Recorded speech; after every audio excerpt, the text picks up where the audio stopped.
trust. Come on, come on. Just say you will. If you're a Franklin senior, come for an affordable breakfast or lunch at the Franklin Senior Center Common Grounds Cafe. Enjoy good food and good friends. Call 508-520-4945 for details. That's 508-520-4945. Local community radio in the public interest. You're listening to WFPR-LP, Franklin on 102.9 FM. And anywhere, anytime at WFPR.FM. Thanks for letting us be a part of your day. Welcome back to Talkin' the Blues. My name's Jim Derrick. Nick, we're still here. We are. And we are talking desert island music. And Nick just finished a great set, a full hour of Nick's Desert Island tunes. Again, these are tunes that when we're sitting under that palm tree and we've got nothing, not even a raft to get us off the island, we got to sit there and listen to something. And this is the music we would... Right, and There- it was like 7%. Oh, there we go. Here we go. 80% in They're our muted. household population, so you actually have a feeling of fulfillment. Versus Canton, where I was just being yelled at with speed bumps and dead-end neighborhoods, so. We can't see anything on the TV right now, but you are live. Oh, okay. Very close. So is Jen on? Oh, you did? Oh, sweet. Yeah. Somebody pull it up on... Well, I gotta get Jen. Yeah. No, it's. We can't hear you guys. It's awesome. I love it. I don't know if you can hear me. Imagine. Oh, text. Someday you may be looking for those speed bumps again. Oh, looks like you I like it. Jen's Not there. Okay. I have a There she is. spreadsheet of restaurants. Okay. Oh, yeah. I'm not gonna- And vendors. Good places. Anybody all set? Very good place. Yeah, love it. Can you hear me? That's not Chris. Mike, can you hear me? Yeah, I think, yeah, it's on. Wait for Amy.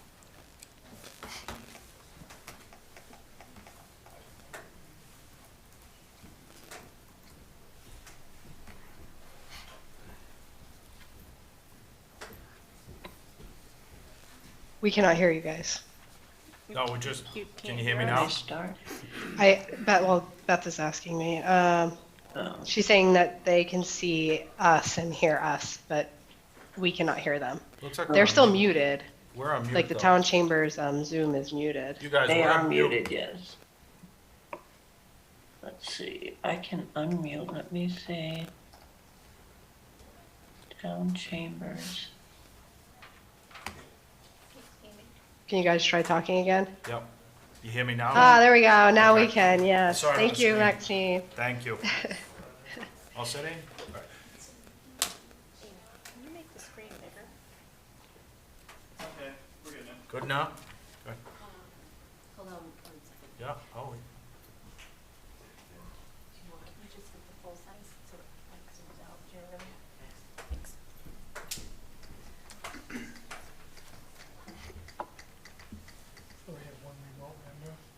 there you go.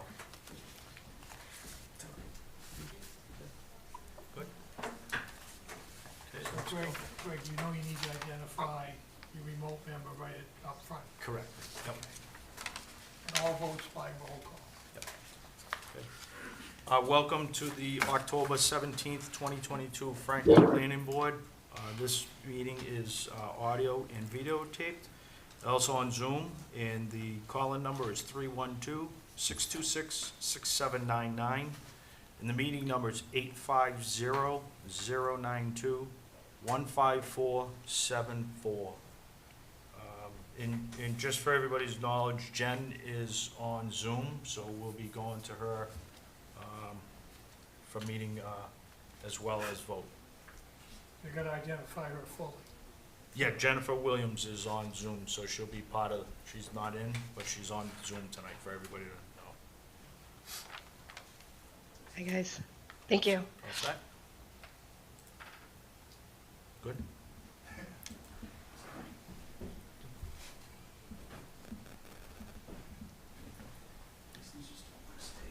second, a little audio technical difficulty here. I'm embarrassed by this one.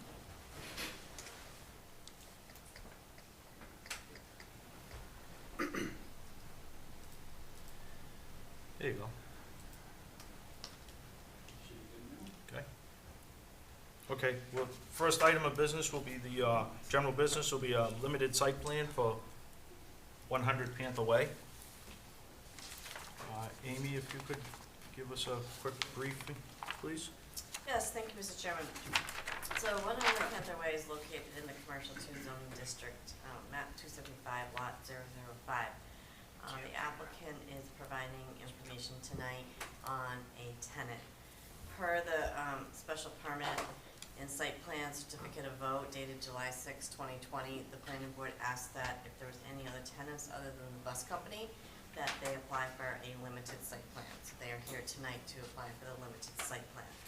I do also want to note that they have requested to waive the fee of $500 for a limited site plan. The request to add the tenant. They have provided their existing site plan and information on the tenant.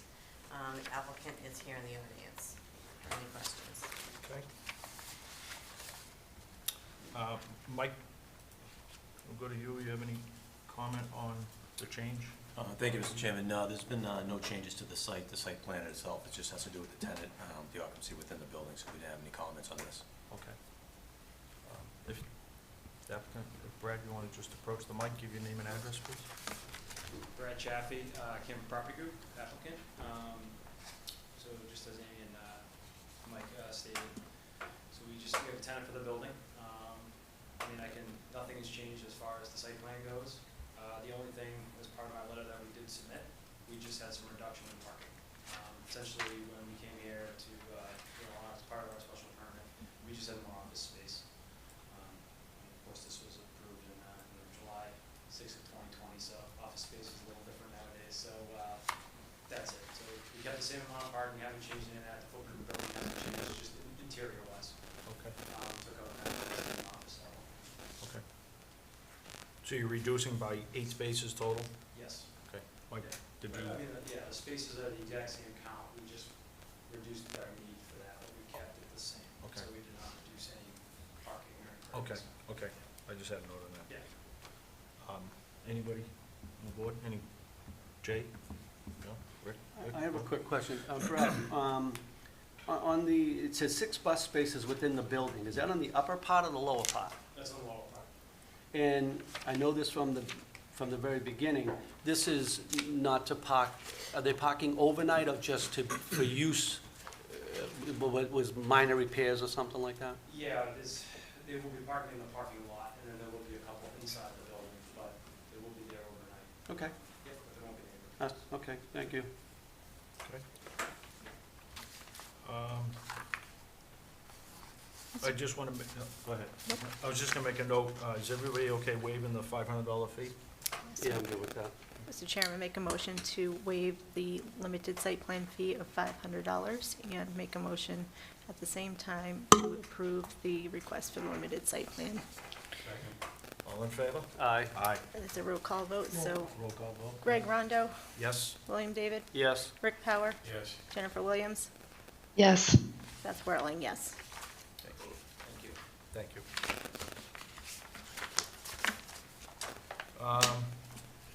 The next line item for general business, which is 121 grocery, we're gonna push that out for everybody who's out there listening and watching. We're gonna take care of the other couple line items first, and then we'll go to that last for discussion. So the next line item would be general business, which would be an initial public hearing for 215 Prospect Street, the definitive subdivision plan. It's also known as Schmidt's Farm. Mr. Chairman, make a motion to waive the reading, and Greg Rondo, Yes.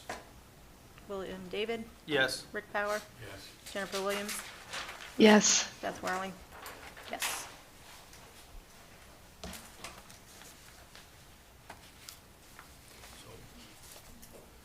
Actually, you know what, we'll go to Jamie. I know this one's a big one for the town, so we'll go to you first.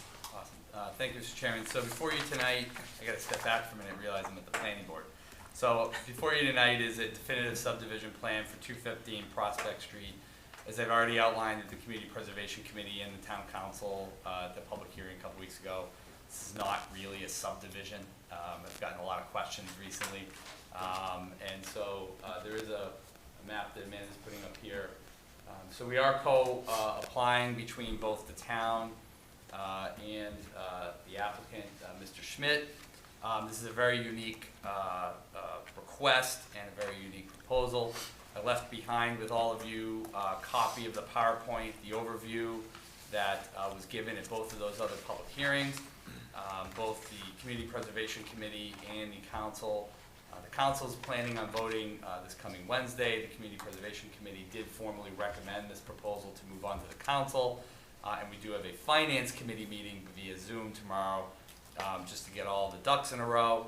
But just to give a quick overview of this, the proposal in the definitive subdivision kind of kills two birds with one stone.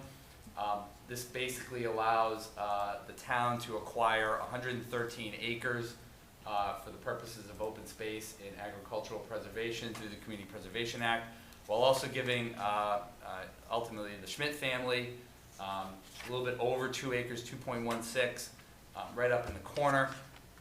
In the packet that I did hand out, there are some maps that zoom in a little closer and showcase exactly where the property lines are. But for those of you that are familiar with Prospect Street, or any of the residents watching at home, that really tight corner where you go around, the infamous corner there, is the driveway into the parcel that we're discussing.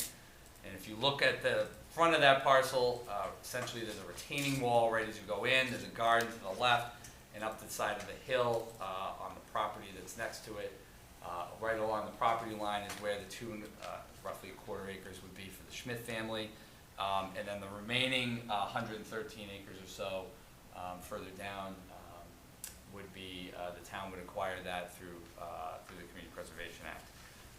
I won't go through exactly all the details that we went through about right of first refusals and Chapter 61 and whatnot. But just for the record, the parcel price for the town is $3.8 million, and the Schmidt family gets to keep those two acres.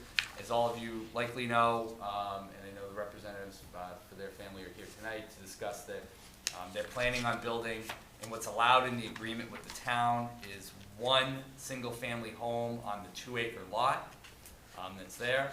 And essentially, the definitive subdivision before you allows both parcels to have the requisite frontage and makes them complying with local bylaws. So I'm happy to answer some other questions if folks have them. Many people have asked me about the house. We went up there with the site visit with the town engineer and the building commissioner. We went through most of the structures that were on the property. We don't intend to do this right away, but in all likelihood, the house will be demolished and torn down. The Quonset hut would also be torn down, but the barn would be, if we could, likely preserved. The barn is actually in better shape than most people might think. As part of the agreement with the community, the current landowner will be allowed to stay in the current residence through a minimum of next July 1st, 2023, in order to go through this process here tonight and wait for the perfect time to pour a foundation and go through all the other permits and building approvals that they need to go through. And then we do allow in the agreement 2 additional months. We all know what the issues are with steel and wood and building and contractors. So as we've been going along this process, the family had asked for a couple of additional months for a potential extension to go through next September of 2023 in the event they run into any roadblocks. So the agreement we have with the landowner would allow for that additional 60 days if needed coming up to next summer. And I think for the purposes, Amanda, unless there's anything else. No, the only other thing to be discussed tonight is just the waivers that are being requested as part of this definitive subdivision, as part of this package. Okay. Any from Department of Planning, any comments? No, thank you, Mr. Chairman. I think Jamie Heller, Town Administrator, pretty much addressed everything. that we brought up. I think the waivers are important. Any votes tonight would be to close the hearing, roll call votes on the waivers, and roll call votes on the subdivision. Okay. Mike from DPW, any comment? Thanks, Mr. Chairman. No, during this whole process, we worked with Gary and Hallen to actually develop the plan, so we're very familiar with it. No comments. Okay. Mark, any comment, questions? Yeah, just to dovetail on what's been said already, we ran the title preliminarily as we were negotiating and determined that there was no definitive plan on record that showed the property, and the description in the deed was not a very detailed description. It wasn't a running description, so that we felt that we would need to have the perimeter plan anyway, and at the same time, this was more efficient to break it out into the lots. We would clearly, town would know what they had, the Schmitz would know what they were retaining, it would all be shown, and there'd be less room for problems down the road. Good, thank you. Anybody from the board? Jay? Rick? I'm good. My only comment is that I think this is a really great opportunity for the town, and glad we can work with the Schmitz to make this work, and happy to see this coming before us. I actually was going to say the same thing. I've known the Schmidt family basically all my life, so this is a great piece for the town to get. And even when we were on the master plan committee back in 2013, we were looking at this parcel. So this is a great piece of property for the town of Franklin. I will go to the public if anybody has any questions or comments. If you do, just approach the mic. Anybody in Zoom land? Jen, you have anything? No, just I think this is great, in full support. So second, third, everything you guys are saying. Okay. If I may? Sure. Just a good job to everyone on the town when they got this on. This is an excellent move. Yep. So 100% I know agree with that it. this probably took a lot. So nice work, guys. Yep, good work on everybody's half. Mr. Chairman, make a motion to close the public hearing. So moved. Roll call Yes. vote, Greg Second. Rondo. Second. Oops, sorry. Oops, all in favor? Aye. Aye. Roll call. Oh, we're gonna close. Roll call. Greg Rondo. Yes. William David. Yes. Rick Power. Yes. Jennifer Williams. Yes. Beth Whirling. Yes. Then make a motion to approve the following waivers. For chapter 300 subdivision of land as follows. 310 C1, reduce pavement width from 26 feet to 12 feet. 310 E4, reduce dead-end street length from 400 foot minimum to 215 feet. 310 F, request to waive the requirement to construct the roadway. 310 H1, eliminate curbing. 311, waiver request for stormwater management in its entirety. 312 C2B, eliminate street light at end of cul-de-sac. 313 A1, eliminate sidewalks. 313 E1, 2A, B, and C, eliminate plantings along a private road. And then chapter 153, stormwater management in its entirety. The reason for the waiver, proposed plan will not distribute more than 1 acre of land. Roll call vote. Greg Rondo. Yes. William David. Yes. Rick Power. Yes. Jennifer Williams. Yes. Beth Whirling, yes. And then make a motion to approve the subdivision plan of land for Schmitz Farm at 215 Prospect Street. And Greg Rondo. Yes. William David. Yes. Rick Power. Yes. Jennifer Williams. Yes. Beth Whirling, yes. Thank you, everybody. Thank you very much Thank you, for all Jamie. your support. Great work, Thank you you very guys. much, everybody. Good job.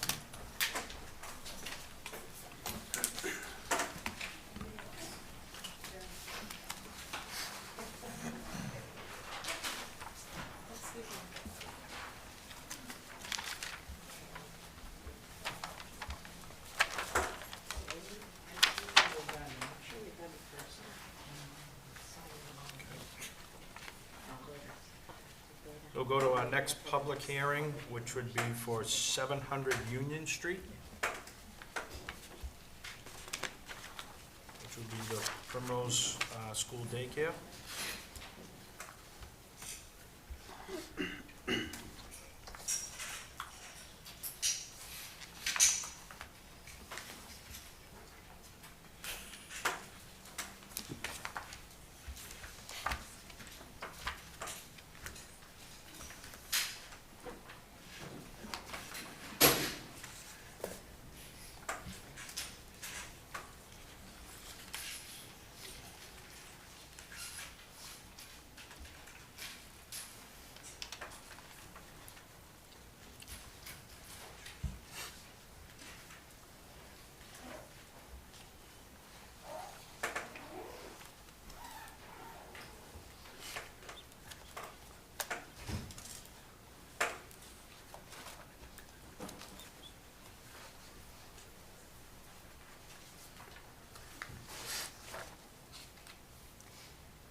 Sorry, I usually have an attorney or a helper with me.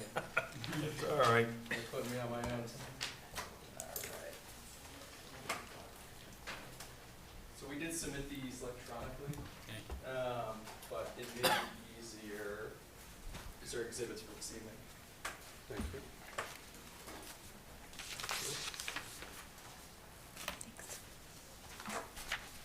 You guys want to change some? Yeah. And if anyone from the public wants a copy, I will present them with it.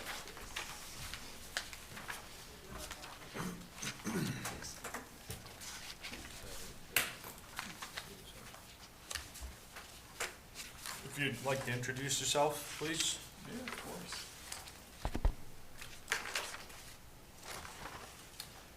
All right, nice to see everyone again. My name is Josh Klein with Stonefield Engineering and Design. I am a partner as well as a site civil and traffic engineer for the firm. I'm here tonight regarding the Primrose School application that is located at 700 to 712 Union Street. We were here probably 2 or 3 meetings ago at this point. We took the time to kind of go through the professional engineering, both site, civil, and traffic. And we took the time to kind of update our report, update our plans. We really wanted to come in front of you tonight to try to give you kind of all the information that was asked for at the last meeting, and hopefully put this application in a position to be able to move forward. So where I'll kind of start is, just because it has been a little bit, is a little bit of a recap where we were, and then hopefully we'll be able to kind of get through, I think, the goal of tonight, which was kind of addressing some of the items from the last meeting, as well as, I think, talking a little bit more in depth about traffic, probably more specifically about the operation, just based on the use of a daycare. We're not really as focused on traffic, right? We're really focused on parking, we're focused on site circulation, and really overall safety. So I think kind of the first thing is just the location. So this is an infill development opportunities. There's a Primrose Pool in Mansfield, Mass. I don't know if any of the board members, we did name a few of these, had a chance to go visit them.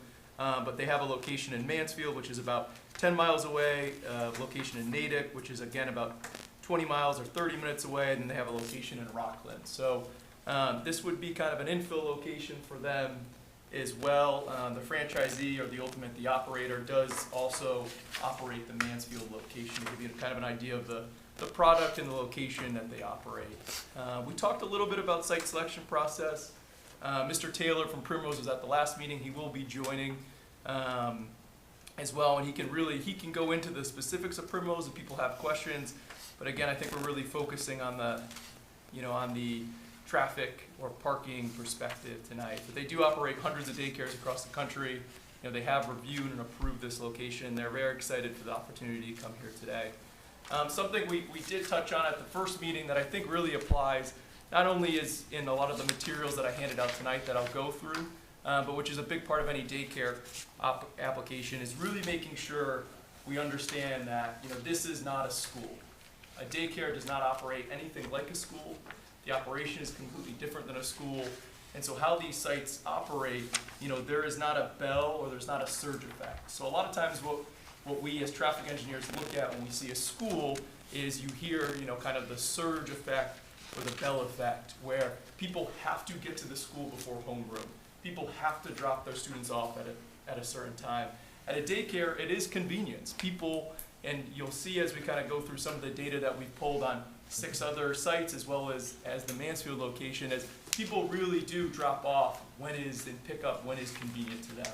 It really is a quick operation. So we'll kind of go into that a little bit further.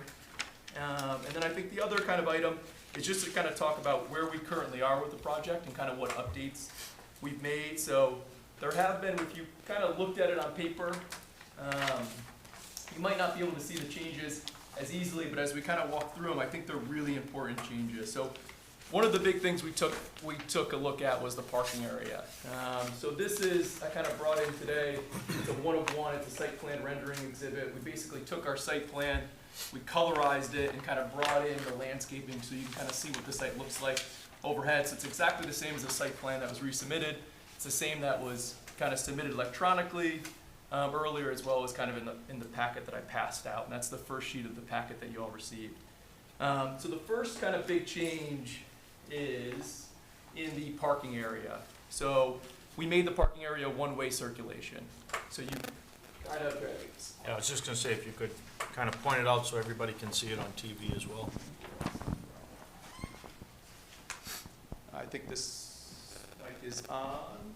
So the first big change we made is we made the parking lot one-way circulation. So as you come in through the driveway, the site circulates kind of in a single direction. So it has you kind of go straight in right to the drop-off spaces. The next big change we made is we designated all the spaces along the front of the building, except for the ADA, as drop-off and pickup only, so they are signed.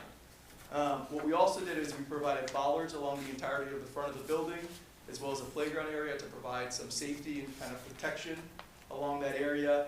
And then one of the other changes we made is we provided these 3-foot striped area in between the spaces to give parents a little extra room when kind of maneuvering in and out. Now again, these are kind of industry standard, if not a little bit longer. They're 9 foot long by 9 foot wide spaces. A Jeep Grand Cherokee, for example, is about 6 feet wide and change. So there's plenty of room, but what we did by alternating, providing these areas, it gives parents a little bit of extra room. So if a parent knows that they need a little bit of extra room, they can kind of choose one of the spaces depending on which side to kind of be able to unload or load their child. What we also did was we moved the speed bumps in working with Beta Group to along the driveway to encourage people to kind of slow down as they're coming in and out of the site. And then what we also did was we added a little bit of additional snow storage around the site. That was one of the initial comments. In the packet in the back, we included a copy of the playground equipment that you would see. That was another kind of example. We adjusted the slope of the driveway as well as the parking area to make it a little bit less steep in that area. We also provided a copy of the easement for both the sewer and the stormwater connection to the back of the site. And we also updated the stormwater design. And I think one of the big items is we did resubmit our traffic analysis, our traffic report, and Beta had no further comments. They were kind of in agreement with our traffic study for the project. Kind of before I move into maybe kind of the more traffic focus, I didn't know if there was any kind of questions on the site plan itself, or maybe kind of, if you'd like me to go further than maybe any of the changes I just kind of noted. I would have you just continue on, and then we'll piggyback after if you want. Okay. If anybody has any questions. Yeah, it's no problem. So as you kind of take a look in the packet beyond the colorized site plan that we provided, there's the next 2 pages. So there is a kind of at the top it says Stonefield Engineering Design. It's basically a packet. And on the cover, there is an aerial of the Mansfield, Mass. Primrose School location. So what we did was we did in addition to the counts that we already performed, what we wanted to do was provide a count of a local Primrose operation, just to give the board of a sense that, the applicant has taken the time to, provide a local example and also kind of give you an example of how these things really do operate in real life, so that you can see. And then what's included in the back of the packet, which we'll talk about a little bit, is a diagram called the existing daily parking utilization, which is an important kind of diagram I'll be kind of talking to as I go through. So as you kind of open up this packet, you can see that kind of the length of our study. So we did a study from 6:30 a.m. to 9:30 a.m. during the peak morning hour, and then we did a midday study between 11 a.m. and 1:30 p.m., and then an afternoon study from 4 p.m. to 5:55 p.m. So we basically took the a.m. peak, the midday, which is not a peak, but it's important to kind of understand the parking utilization as well as the afternoon. And this kind of aligns with industry standards. And now what I think is important as you kind of work your way through the graphs, I don't want to kind of completely bore everyone listening, but starting when you see the first image from Friday, October 7, 2022, from 7:30 a.m. to 9:30 a.m. So what we actually did is we flew a drone at this site, and every 15 minutes throughout the course of the AM period, the midday period, and the PM period, we took snapshots of the parking lot.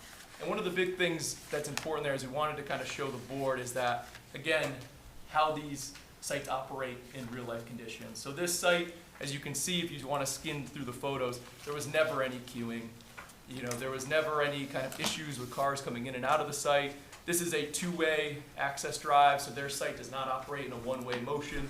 They do not have designated drop-off and pickup locations, so people are kind of free to use whatever space you have. And what you can kind of see is, these sites, they operate, they're out there today, they're local.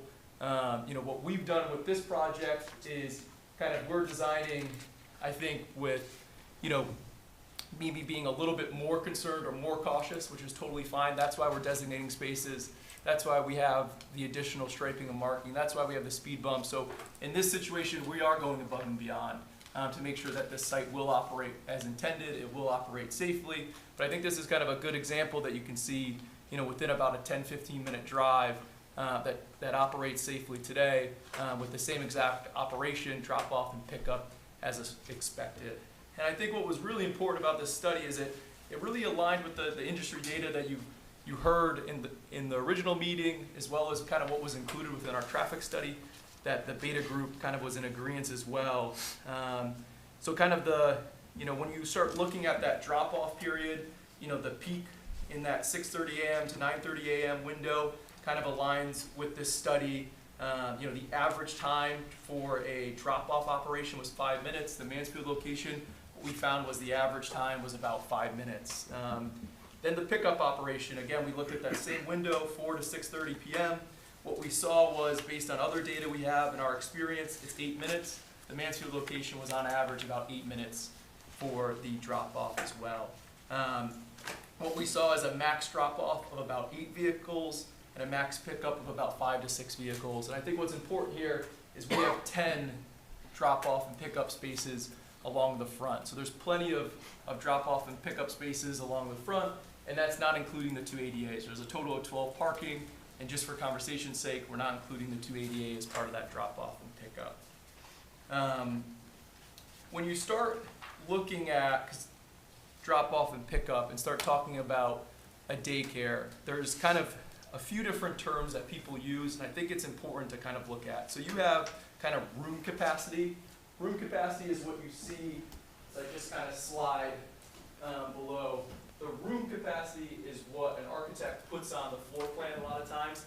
That is, per the state law, the maximum amount of children that could fit in a room.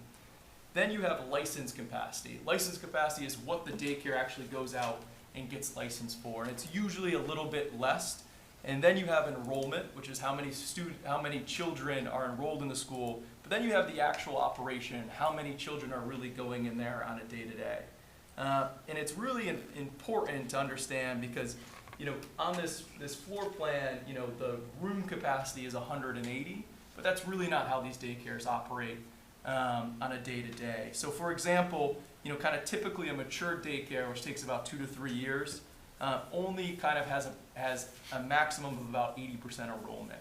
So that kind of takes that number down from 180 to 146. Now on any given day, there's about 10% of children who are sick. or unable to go in, maybe for a parent sick or a child sick, for some reason is not going in that day. So that would reduce that number by another about 15 children. And then, as you see, a lot of the children here are part-time. Either the parents have part-time jobs, maybe they're working from home part-time, but children aren't coming in 5 days a week to a daycare. There's a lot of children, about 25%, which would be about 36 children, are part-time. And then when you look at it from an actual, traffic perspective, about 20% are siblings or carpool. A lot of times people have, both of their kids or a few of their kids, or they might take a neighbor kid or pick someone up on the way. So again, that kind of brings down the amount of vehicles that are coming to the site. So kind of what we estimate, based on the data that we've, collected, the sites we have observed, kind of looking at the Mansfield location, even at this site being fully matured, we really only anticipate about 95 to 130 children. And again, there would be carpooling, there'd be part-time, so that would be kind of a fully matured site, and that really kind of aligns with the information we saw on the Mansfield location as well. Now, when you start looking at staff, those same numbers kind of come into play. Depending on the number of children that are at the facility, kind of dictates the required staff that are there at that time. So if there are only, it's basically an exact correlation. You can kind of see, I'll just pull up, but if you were to look at the table, basically per the room capacity, there's a staff requirement. So per the number of children, there's a number of staff requirements. So as the children come down, so do the staff. And you can really see that as you start to look at the parking utilization data, which I'll kind of move to next. So after we kind of work our way through, seeing how one of these sites operate and kind of knowing that, there's not going to be queuing, cars are able to get safely in and out, kind of what we look at is, making sure, is there enough parking on this site? Can this site safely accommodate the parking? So what we included is this graph, which is an existing daily parking utilization. So we had some of this data for the other 6 schools within our traffic impact study, but I think this one is just nice and easy because it's a local Primrose school. So in blue, you can see every 10 minutes we did a parking count on site. So you can kind of see throughout the day how the parking utilization kind of grows, which kind of makes sense, right? In the morning, parents start dropping off the kids, staff slowly arrives throughout that kind of peak period, and then the most amount of cars are kind of in the middle of the day when all the parents are gone and all the staff cars are sitting in the parking lot. And then as you get into the afternoon, as parents start to pick up their children, what they do is they stagger the staff, so the staff kind of slowly leaves in the afternoon. So that's why you see kind of that nice subtle bell curve. And so what we did in blue was that was the actual counts that we had that day. What we showed in gray was we grew those counts so that you could see if that school at the time had all of the children that it was licensed for in that day, what it would kind of look like. But you can kind of see that, it would be, during the peak period, the peak parking utilization for the site was kind of during that AM going into the midday, which is about 18 or 19 parked vehicles. So that site, again, has approximately 45 to 50 parking spaces. Our project has 46 parking spaces. So you can kind of see that they have very similar parking supply. And what we kind of looked at in our data, because again, we're here tonight with a totally different project, totally different locations, is making sure that our parking demand is adequate. And what we did was when we look at the ITE data, 34 spaces would be required, where 46 are provided. When we looked at kind of the observations of the Mansfield location, we saw a peak of 19. Even when we grew the data, we would get up into between 25 and 30 spaces. We would still have plenty of parking on our site. And then even as we looked at 6 other facilities over the course of about 10 years, again, what we observed is about a maximum of 26 spaces. So very in line with the data that we gathered as of a couple weeks ago, to kind of show that there's more than adequate parking on the project. I think it's good that we have a little bit of extra parking. I think to make this board more comfortable in the operation. But again, we have no issue on site from a parking perspective. And then I think something kind of as we look at the site and focus in on the site that's always important is this idea of the drop-off and pickup. Like, how can, we take that amount of children that I was just talking about, how do they actually, how does that correlate to vehicles, and how does that get people on and off the site safely? So if you were to kind of take some of the numbers I've just been throwing out here tonight, but when you start to look at 10 spaces along the front of the building and these average times that we were talking about for drop-off and pickup, in 1 hour, those 10 parking drop-off and pickup spaces, in 1 hour, it would have the ability to turn over 120 vehicles. I'm not saying there's going to be 120 vehicles coming in the peak hour. Just want to give the board and the public a reference that there's plenty of capacity in terms of the number of drop-off spaces on site. And then that same idea when it comes to pickup is kind of, again, using that average of about 8 minutes for a pickup operation, that would equate to about 70 vehicles. So again, there's more than enough designated drop-off and pickup spaces to be able to get children on and in and out of the site safely, and for parents to kind of go in and out of the site. We did kind of moving more into the traffic study. I know at the last meeting there was a few members of the public that showed concern, and we worked very closely with Beta to kind of make sure that we are giving them all the information. It did include, we performed additional counts, as well as kind of did some additional analysis. But again, the findings of the report is the Primrose School is not going to have an adverse or a significant impact on what's out there today. Yes, there will be a few more vehicles on the road. When we look at the industry standards, when Beta Group looked at a report, they're in agreement that, again, this will not significantly adverse impact the roadway network, the signal, and the surrounding neighbors. There really won't be a kind of a significant change in what's perceived that's out there today. That includes, we did a queuing review, so we reviewed queuing that exists at the signal today. Again, there would be a really minimal increase to the intersection, and we confirmed there'd be no queuing at our driveway as part of that analysis. That really hits, I think, a lot of the highlights. I could probably spend kind of all night going through. Our traffic study is hundreds of pages, our SWIP is hundreds of pages, but I thought at this point, and I did give a lot of material tonight to the board, I would just kind of open it up and ask any questions, and happy to kind of walk the board through any of the materials that were provided. Okay, good, thank you. A lot of information there. I guess we'll go to Amy from Department of Planning. Amy, thank you, Mr. Chairman. A quick brief, if you could. Yeah, just kind of a recap from last time they were here was actually August 8th. Yep. So just go over a couple comments from the planning board. They were concerned about the 12% grade. Fire has provided a letter that they don't have any issues with accessing the site, the snow storage area. The last set of plans they had provided one. He mentioned that they have a couple other areas for the snow storage, the fencing around the basin area in the rear the board had requested. I would say they have the reinforced concrete added to the plan details. They've been to design review, so they do have a recommendation from design review. They will need an A&R plan to be filed because there are 2 lots involved in this, so they will need to combine the 2 lots. I do want to say that Jacqueline is here with Beta for any traffic assessment, as well as, I'm sorry, Steve?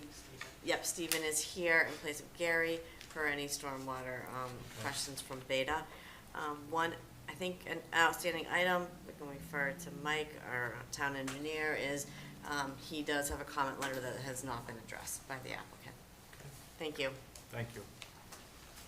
Mike, if you could please, could you go through your list to make sure the applicant feels it and understands it, please? Sure, thank you, Mr. Chairman. So on our previous review, we had probably about 10 comments or so, some were kind of basic, just regarding permit and some of the utility configurations, but there were a few in there I just wanted to bring out. One, the plans called out the HDPE drainage pipe as opposed to reinforced concrete, which the board usually requires. There was also in the stormwater report, they also, the last review I did, the stormwater report did not have the peak rate of stormwater volume runoff as a comparison. They're not supposed to increase any volume coming off the site, so so that just needed to be addressed. I believe they did provide something to address that, but I believe the amount coming off the site is still higher than what's in the existing condition, so that should still be addressed. Yep. Those are a couple of the main points, and there was also an issue, on comment on the concrete curb. I don't know if they've actually updated the details to show that that was reinforced. Since the last review letter, we did have a conversation with the applicant, to engineers, and to go over some of these issues too, but we're just waiting for confirmation on everything being addressed. Okay, good. Scott from Beta, or you guys have any question or comment in reference to either one? I want to make sure you're all set with what you guys need to review, that's all. Yes, thank you, Mr. Chairman. Everything that we had commented on, even the more significant things, have been taken care of by the applicant. Okay. Yeah, I would just add on the stormwater front, there's one comment, SW18, the above-ground infiltration basin that the applicant is proposing needs to have a little more storage volume to meet standard 4 of the Mass DEP stormwater standards. It's not a significant change, but they might have to tweak the geometry of the basin. Other than that, yeah, most of the outstanding comments are pretty simple. Won't Okay. take much effort to change. Okay, good, thank you. I'll go to the board. Does the board have any questions or comments? I have just a quick question to the chair. To the applicant, in the Mansfield facility, is that at full capacity? So the Mansfield facility, just let me pull up, make sure I got my numbers right. So this is one of the situations where we kind of talk about those different terms. Just make sure I have the right data. Too many papers. So this is a facility that's kind of similar, where there's a difference where kind of it has a max capacity of about 190 children. They currently are only licensed for 130. They have about 195 enrolled, and on that day, 87 children attended. So it's a situation where, similar that, physically per the state code, they could fit, more in. They only went out and got licensed a smaller number, and they're operating, right now about 90 children, 87 were on the day we counted, which is why in our graph, what we did was grew some of the data to kind of show what if, all of the children were in that one day, to kind of show that there's more than adequate parking. Okay, the only reason why I ask is with the photos, the aerial views that you have, the parking lot looks to be pretty slim. I know that they're coming and going, but I was just curious, like at your peak times, it doesn't seem like there's that many vehicles. That's why I was curious to see how many children are being dropped. Yeah, so that's why we do kind of a little bit of both. So every 10 minutes, we do the actual count, so that's on the second page of the packet. So you can kind of see the actual number of cars. And then with the drone, we try to kind of supplement it in. We basically fly the drone every 15 minutes, want to give you a real life kind of snapshot of what you're looking at. Okay, thank you. I see Jen. Oh, go ahead, Jay. Can I, to piggyback off that, what age range is the clientele going to be? Is it like preschool and up, toddlers included?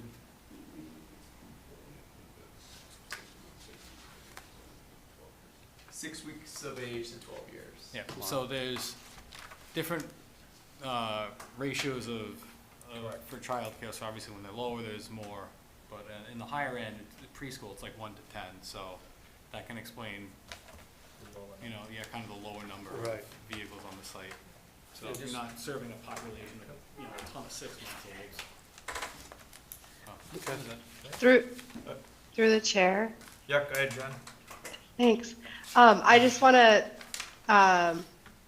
commend you for making some of the changes. I think the parking, I wish every childcare facility was set up this way. I think by having the designated drop-off zones with the additional clearances between vehicles, you're really going to concentrate that pickup and drop-off in that area, because parents realistically are going to be able to park next to each other now. And the one-way traffic, I think will further help in aiding in safety. I had just a couple of questions. At the Plan North, which I guess is still almost True North, but Plan North, those parking spots, those 7 parking spots there, there's a guide rail, and then there's a very steep hill that goes down. I guess one question is, do we think that is safe enough if you get a rogue kid that, runs out? I mean, hopefully there are no kids really in that area, but I just know toddlers, and if they climb over that guide rail and tumble down the hill, maybe that's a little extreme, but I'm just wondering if that is enough of a, just because it's so close to the parking spaces, or maybe it'll be a non-issue because parents won't be parking there much anyway. But that was just one question. And my second question was, when you turn right to head back up the hill, is that enough clearance to safely turn right? And for any other vehicles coming down the hill, it's great that the speed bumps are there now to slow them down, but to just accommodate sort of that right turn to go back up and then a car coming down, or is there any wiggle room or ability to bring the ramp, the entrance exit ramp, even a few feet further away from the parking lot itself? So those are a couple things, but overall, I think this is working well, and the safety issues have been addressed. And knowing how daycares operate, I think the parking that you have here is plenty sufficient to accommodate the school and the parents and the drop off and the staff. And so, thank you.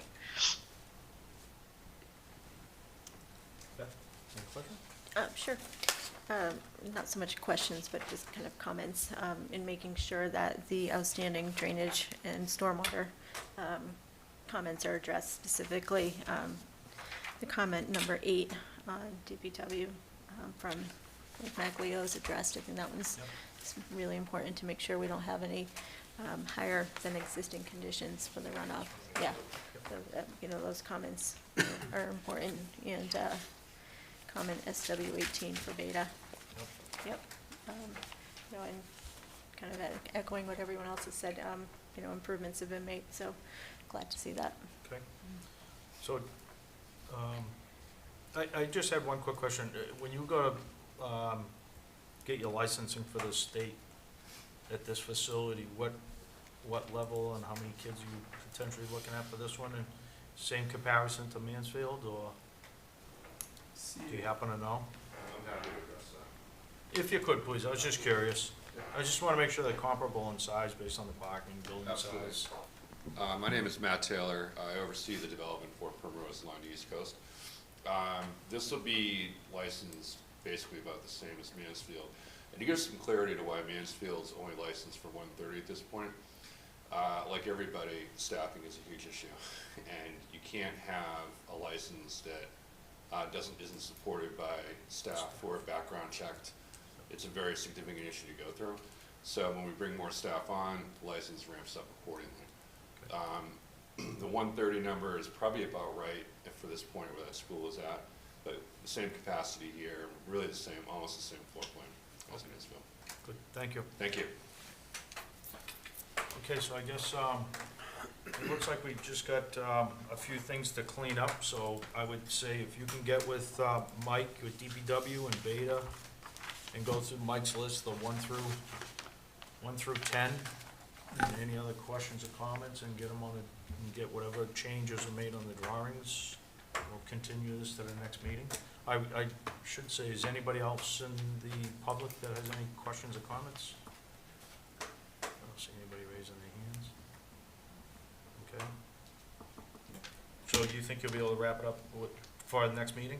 Yes, yeah, we spoke to Mike a couple times. I think if it helps the board, I think we would be, and I think our attorney would probably help this, but again, we'd be seeking HDP pipe over the RCP, just from a constructability standpoint.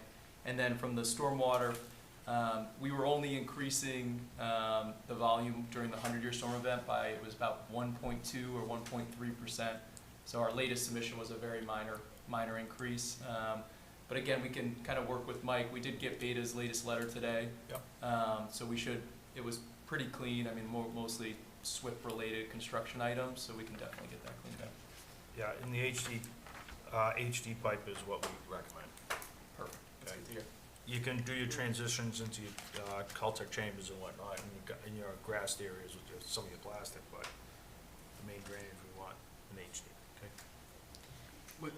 RCP or HDP? Yeah, excuse me, it's RCP. RCP. Yeah. Mike, Amy, go ahead.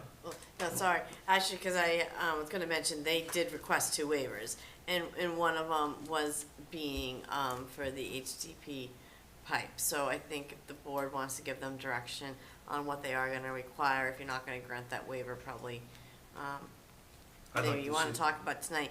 But their second waiver also is light spillage beyond the property line is proposed along the site's driveway entrance, which would be on Union Street. So those are the 2 waivers I think the board had time to discuss tonight. I'd like to see the RCP out. It's just part of our rules and regs, so if you can do that. How much light spillage? I didn't check the photometric. Was it marginal? Very minimal. So it's for safety purposes, it's good? Yeah. For everybody? Okay. So that waiver I think you'll be fine with, okay? So I make a motion to continue this till the next meeting. Amy, what would be? That would be November 7th. Okay, we good for the 7th? Yes. Okay, so motion to continue to November 7th? Greg Rondo, Yes? William David, Yes. Rick Power, Yes. Jennifer Williams. Jen? Sorry, I was muted. Yes. Okay, thank you. Beth Whirling, yes. Okay. So see you in a couple weeks. Thank you. Thank you. See you guys. Thank you very much. Thank you.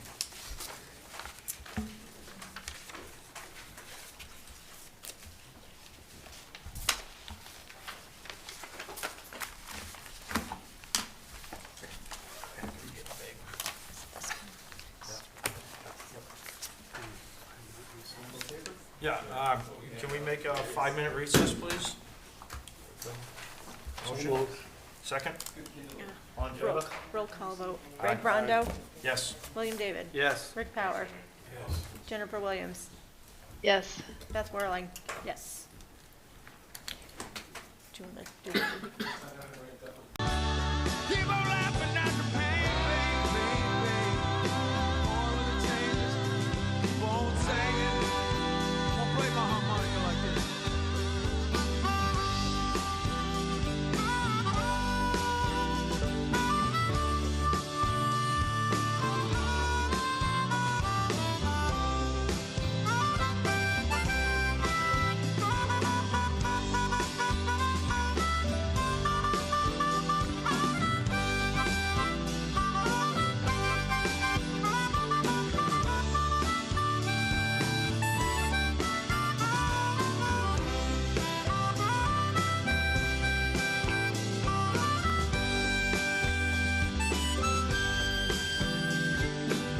Well, you're just hanging out there at the local bar, and you're wondering who the hell you are.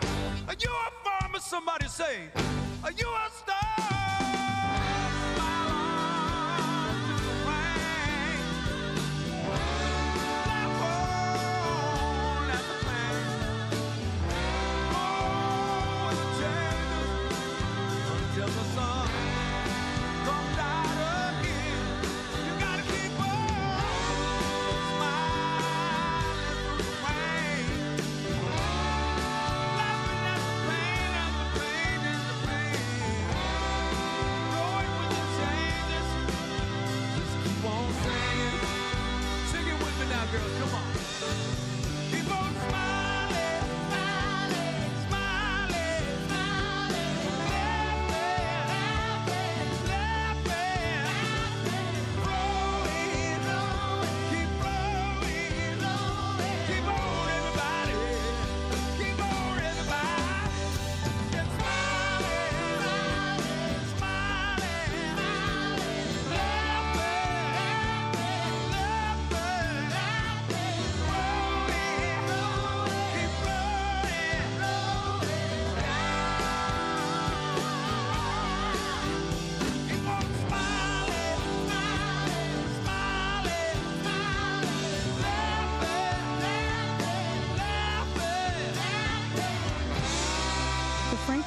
Pantry provides healthy food and support for local families in need. You can help by donating food or volunteering. Visit franklinfoodpantry.org or call 508-528-3115. That's 508-528-3115. A broadcasting outreach of Franklin.tv. This is WFPRLP 102.9, Franklin Public Radio. And worldwide, 24/7 at WFPR.FM. Thanks for being with us. Welcome to our journey. Our journey toward a more perfect union.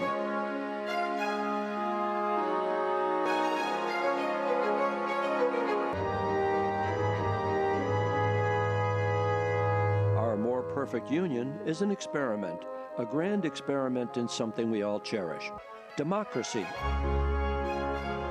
Welcome to our Radio Roundtable with higher education consultant Dr. Michael Walker-Jones, Harvard's Executive Director for Health and Human Rights, Dr. Natalie Alinos, and from Beacon Hill, Representative Jeff Roy, as we the people celebrate the journey of America toward a more perfect union.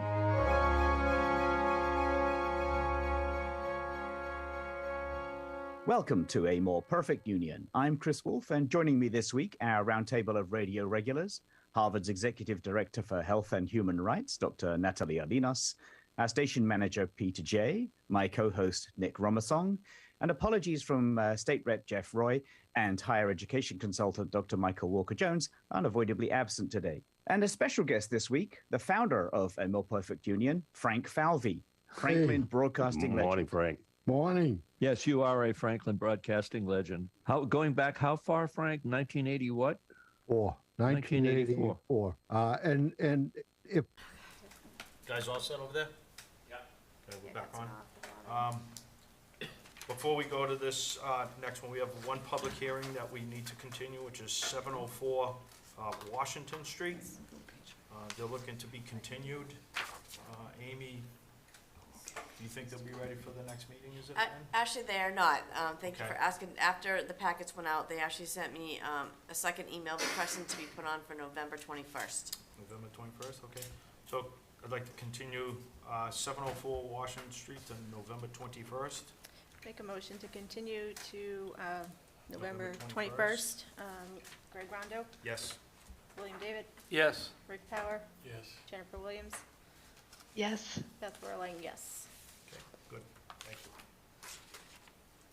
And then our next item will be, this will be a presentation discussion for 121 Grove Street, a friendly 40B. If applicants want to give their briefing, that'd be great. Now, introduce them. Sure. Good evening, Mr. Chairman, members of the board. For the record, my name is Richard Cornetta, and we have Rob Hewitt and Janice Hurst from Fairfield Residential, the applicant here today. We have Brian McCarthy, RJ O'Connell. He is our consulting engineer responsible for all of the renderings that we see this evening. And we have John Scheib, who's going to be heading up our presentation from Scheib Consulting Engineers. He may look familiar to you. He was instrumental in the permitting that was done a few years ago for Station 117, which was the 257-unit residential development that was completed down at the train station on Dean Avenue. Fairfield Residential, and I apologize, Rob, I'm sure you can do a much better presentation about the company, but they're a national real estate development firm. And they've been, the last 35 years, they've done over 100,000 residential units around the country in about 40 geographical locations. Most notably, as I mentioned, 117 Station, which is a quite successful development that was done a few years ago. It's very similar to, I think, what the proposal that is being brought forth tonight from a building and unit count number. So, as you mentioned, Mr. Chairman, this is a proposal under Chapter 40B, the LIP program, or a friendly 40B. I believe we may be the first applicant that is proceeding through the new process that the town of Franklin has put in place for this. As you know, the town of Franklin, their subsidized housing inventory is over 10%. I think it's like 11.9%. So we are seeking with this application, seeking the town's input to see if we can achieve a local initiative program, which we would then bring to the DHCD for a project eligibility letter through this process. So we're starting with you folks. I believe this proposal has been before the Conservation Commission last meeting, and they are scheduled to appear before them one more time with a recommendation that was presented. They indicated that they would have a recommendation for the development. We are coming before you, seeking your input. We'd like to tonight present to you the features and characteristics of the property, and hoping that you may have some suggestions for us to make the project a better project for the town of Franklin.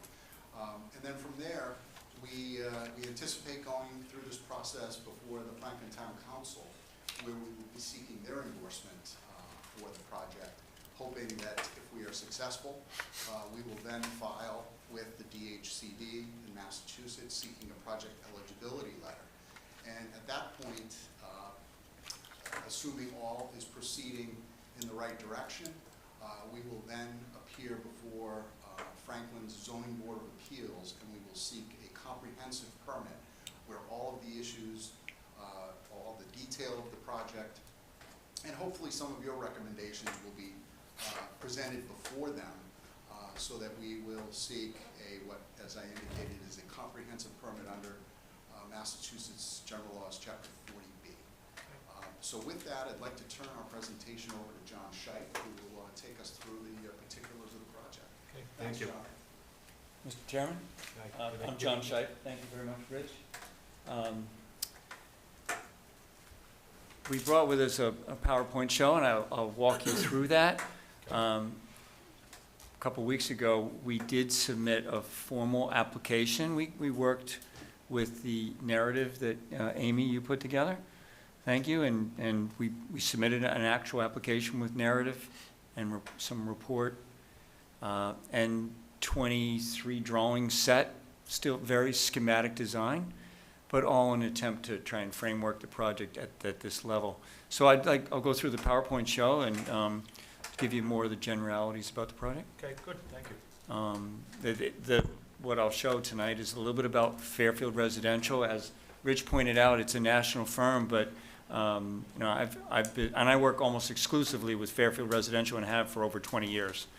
And we'll talk a little bit about how our offices in Burlington, and all of us are local folks and have been working here for many years.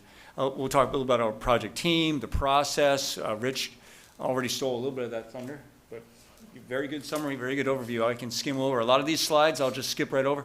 We'll talk a little bit about the location, the existing site, our proposed program, the amenities, the concept that we want to move forward with, public benefits and impacts, and comparisons to special permits, because I think that that's a pretty good comparison for you to kind of gauge the types of evaluations that you put on projects as they come before you. So yeah, go ahead. Fairfield is, as Rich said, it's a national firm, but we're local. We've been doing projects since around 2000. We did projects in Marlborough and Mansfield, Peabody, and Dedham. And the more recent projects at the top of the list there is Station 117. We feel very proud about the project that we built on Dean Avenue. And it wasn't just us. I mean, the town was great to work with. And personally, I'm glad to know that we're not just getting run out of town right now, because apparently we didn't do anything really wrong. You know, I don't think we made any enemies. In fact, I think we formed good relationships and we got a lot done there. And it was a really good redevelopment project. It was successful for us, and I think it was a success for the town. It provides some very good housing options and diverse housing options down there on Dean Avenue. We had a project in Stoneham recently that went very well, a project in Marlborough, and we're building we just got done phase 1 in Chelsea. And then projects that are currently under construction, one that's starting in Woburn, that's 425 units. Project in Peabody that's under construction, one in Milford that's about to occupy units, and then a phase 2 in Chelsea. The project is at 121 Grove Street. We are Fairfield Residential. And this team that you see, Rich, of course, on the job for us and was on Dean Avenue. Rob, myself, Janice, C&K as our architect, Brian McCarthy, our expert civil engineer that guided us through tricky wetlands and stormwater management on Dean Avenue. We'll do the same here. Chris Lucas is our wetlands consultant. Rob Constantine did the survey from Gary and Howland. Scott Thornton is with Vanessa and Associates as our traffic engineer. We hired Mark Fougere as a planner. So the project here, and Rich kind of skimmed through this, this is a new residential community of 1, 2, and 3 bedrooms. It's going to have some nice amenities. There's a clubhouse with fitness and lounge areas and outdoor amenities and swimming pool. Land planning and permitting is through this friendly 40B comprehensive permit process.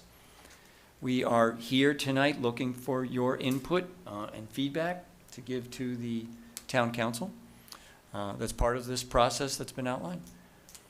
Town of Franklin and Fairfield will jointly put together a letter, ideally, that goes to the state that says this project looks like it's got some traction, it's a good project, the town is on board with it, and Fairfield would like to do it. So that's where we would like to end up. After town council and Fairfield Residential receive the site eligibility letter from the state, the next step would be formal application to the Zoning Board of Appeals. So again, the drawings that you have are schematic in nature. We would advance them. Brian would spend 6 to 8 weeks and test pits and much more engineering calculations. You're familiar with it, I know in your normal capacity, but that's the level of effort that we would put when we submit to the Zoning Board of Appeals. And our guesstimate schedule-wise is this could be 6 to 12-month process just for normal permitting. The location, this map, what I'm trying to show here is in the lower left, you can see, and maybe you zoom in just a little bit, that's the Grove Street property, and everything around us is State Park. In the upper left is the commuter rail, Forge Park. Moving slightly to the right along Route 140 is the Franklin Village Shopping Plaza. And then way to the right, upper right, is Station 117 that we constructed. And then the right, that's Town Hall. That's where we are today. Give you a ballpark idea of the town and proximities. And the next slide, again, shows those same properties and that Route 140 corridor. So here I'm trying to relate this project to more of the higher density areas where there's a little bit more, congestion, if you will, along Route 140. And if you go to the next slide, Janice, this one shows in green. No, go back one. In green, what I've tried to highlight is if you were living at what we're calling the Grove Street residences, just a little over a mile to the north, right up Route 140, is your access to a train. And then heading east on Route 140 is access to all of the retail and shops there. This scenario is one where folks living here and getting to services and shopping are not in that Route 140 corridor. Again, proximity to I think they call that the Forge Park. There's a lot of development up there with employment, places. There's places that are hiring folks and shopping and other services. Go ahead. The existing property, I won't go through all of this, but it's an old farm. There's a couple of old sheds and 2 homes there, 2 houses. Otherwise, it's fields. There's wetland. There's rock outcroppings. We went to the Historic Commission. They've got no problem with demolishing the buildings. There's no floodplain. There's no existing odors. There's no noisy neighbors. There's barely any neighbors whatsoever. Go ahead. Gary and Howland provided this existing conditions survey for us. Go ahead. The proposed community, we're trying to create housing. We're trying to create affordable housing, diverse housing options, 1, 2, and 3 bedrooms. These are apartments and not condos because they can be less expensive and more affordable for folks. And on top of just providing more housing, of course, 83 of these units would be the subsidized housing, the available for 80% of the average median income under the 40B program. So again, addressing housing preferences, I read in the town market study done by the MAPC recently that the trend is toward dense, pedestrian-oriented environments with lots of amenities. That's exactly what this property would have. It affords the opportunity for folks, I mean, like my daughters who are in their 20s, to be able to live in town, stay in town, not Franklin, but to be able to stay in town. Young folks, workforce housing, all being able to live in an affordable apartment and still have access to things like a swimming pool during the, a 95-degree summer day, and to be able to walk right down to the clubhouse. Step toward meeting the existing demand for high-quality, affordable housing. It's a large parcel. It's 32 acres. There's a lot of open space that's still available once we're in the development. And I'll talk a little bit more about the proximity to the state park. I already talked about proximity to the services and shopping. Just south of us is the Southern New England Trail. Mike, what am I missing? What's the last T? Do you remember? Trunkline Trail. Thank you, Janice. Yeah, which is just a little bit south of us, and we hope that working with the town, we can create some sort of a multi-use path that gets down to that trail. And in doing that, we would be able to assist with connecting that trail to the state park that we're abutting. We think this would, well, it definitely will increase the tax assessment for the property. 83 units would be affordable units, and all 330 would be counted toward the town's 40B subsidized housing inventory. All 330 would count. And we have not identified any major infrastructure issues. There seems to be ample water and wastewater. Traffic, we'll talk a little bit more about that. Go ahead. Again, proposal was for 330 units, 153 one-bedroom, 142 two-bedroom, and 36 three-bedrooms. 83 of those affordable. Nets out to be about a little over 10 units per acre. Average unit size, almost 1,000 square feet. And we have proposed 528 parking spaces with a ratio of 1.75, which we think in our experience is an appropriate parking count. Go ahead. A mix of 4- and 5-story apartment buildings. 5-story is a much more efficient use of the land. 4-story basically yields a need for 10% more impervious surface. I'll move along. There are some 6-bay parking garages around the perimeter. We still have about 3 acres of undisturbed wooded area. We will have EV car charging stations, central clubhouse with lounge. Go ahead, fitness. Indoor bike storage, swimming pools. Pickleball is in caps because I know it's all the rage, but I've played it and it really is fun if you haven't tried it. It's amazing how a fad can in fact be something that I think is, and I actually did get hurt playing it, so. Community gardens, dog wash, dog park, landscaping, fully ADA compliant. All the buildings have elevators, so lots of, compliance with ADA and Architectural Access Board. Boulevard-style entrance with an emergency access that the fire department would like to see. We've added that. Connectivity to the existing trails in the Franklin State Forest, again, and the multi-use path that I touched on. Good. That's our concept plan. So as you can see, the slightly darker green areas are the wetlands. We've been before the Conservation Commission and chatted with them, and they are performing the review similar to your board as well. 5 buildings. In the very center is the clubhouse, and what I'd eventually like to see is walkways that cut through the wetlands. That'll require special permitting, but elevated boardwalks that meander and provide nature trails. And I think you can move on. I showed this plan again later. This is an architect's rendering of what the facade would look like with the hardy plank and the peaked roofs and the balconies. Go ahead, Janice. We included a zoning table on the drawings, and it's pretty general in nature, and largely we're complying with the underlying zoning, with other than the fact that the use would be a requested waiver. And go ahead, we have a list of waivers that we included in the application.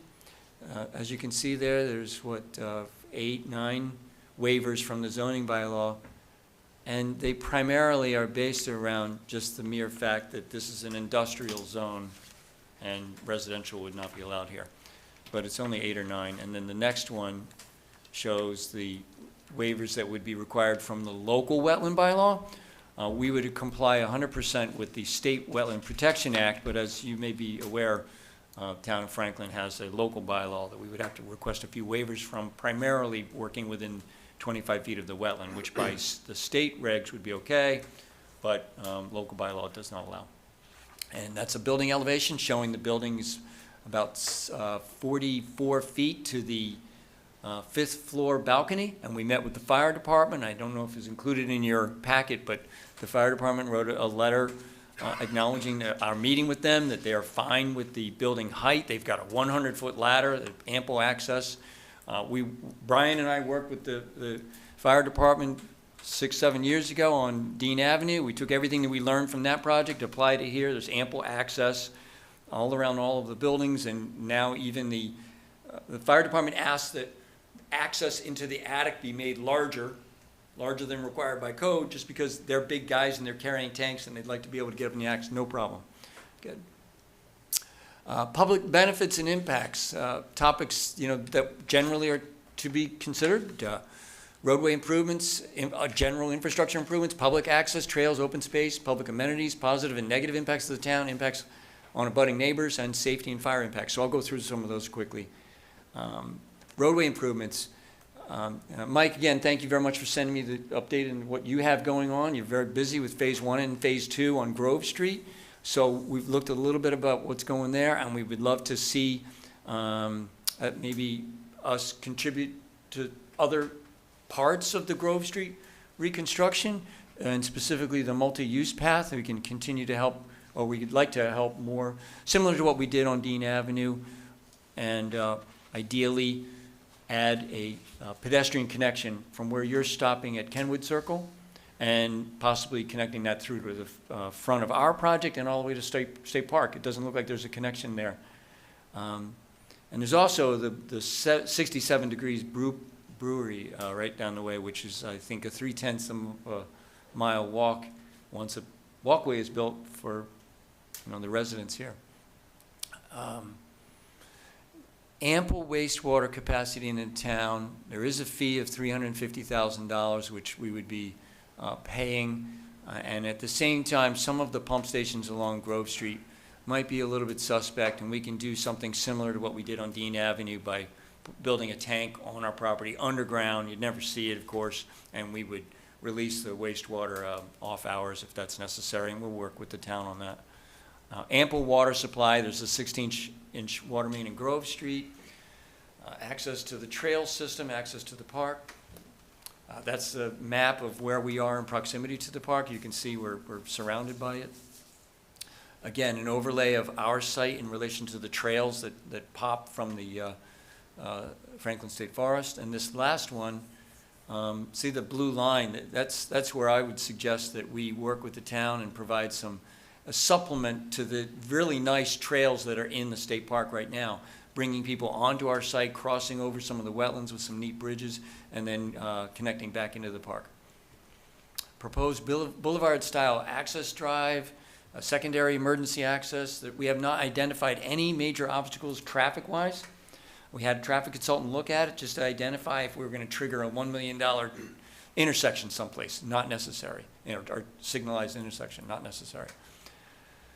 We may need a left turn lane heading north on Grove Street, and we've included that effort in our budget if necessary, where we would work with the town whether or not they really want to see that. It would require widening of Grove Street. The increase in traffic during the peak hour in both the morning and the evening is around 130 additional trips. But Otherwise, this is the process that I know your board is very familiar with. We hire our wetland consultant to do a detailed study. We meet with the town and determine what are the right intersections to study, determine the trip distributions, and then determine whether or not there's any changes in level of service or any other mitigation necessary. So we would go through all of that. Again, our initial review is just for our own knowledge. There's nothing glaring. Public benefits, generally, number one is diverse housing options. The access here is very good with access right to 495, low impact to any infrastructure, water, sewer. Environmentally friendly, I mean, we can accommodate all of the wetlands other than what an industrial user would do is likely need a larger flat pad that would impact wetlands more than we are. We have a very minor impact to the wetlands, which will be more than 100% mitigated. We'll build a couple of small bridges and culverts. We can comply 100% with the Massachusetts DEP stormwater regulations. And there's other options as design development continues with underground detention or water quality control or constructed wetlands. Lots of opportunity to do that on 32 acres. The entire project, again, all of the units would count toward the town's subsidized housing inventory. Opportunities for the development to implement or contribute toward other improvements. Again, as we work with the zoning board and the town council, there may be other opportunities that we're open to discussing with the town. There will be increased calls for emergency services, just like any residential development, but it's more than offset by the tax revenue. I'll get back to that in just a second, but the estimated additional 43 school-age children, so we've studied this a little bit. Our planner, Mark Fougere, tells us based on studies from other developments in the area, estimates 43 additional school-age children. We have no floodplain, no endangered species, no habitat concerns. We're outside of the Water Resources Overlay District. The increase in tax revenue is about $800,000 per year over the existing use. Between the building permit and the sewer fee, it's close to $1 million in fees for that. 330 additional units, and the residences that would live there would be a positive impact on all of the shopping and restaurants and services up by the Franklin Village Plaza and along Route 140.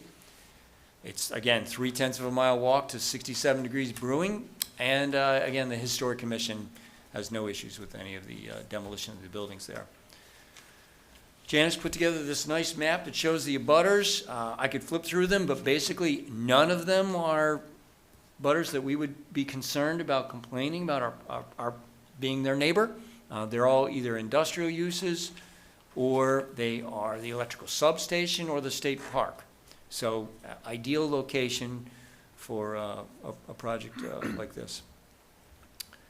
Emergency response and fire protection, again, we met with the fire chief McLaughlin, access all around all of the buildings, ladder truck is compatible, fully sprinklered, increase in the attic hatches, and we have the emergency access drive. So fire protection, we think we have that covered.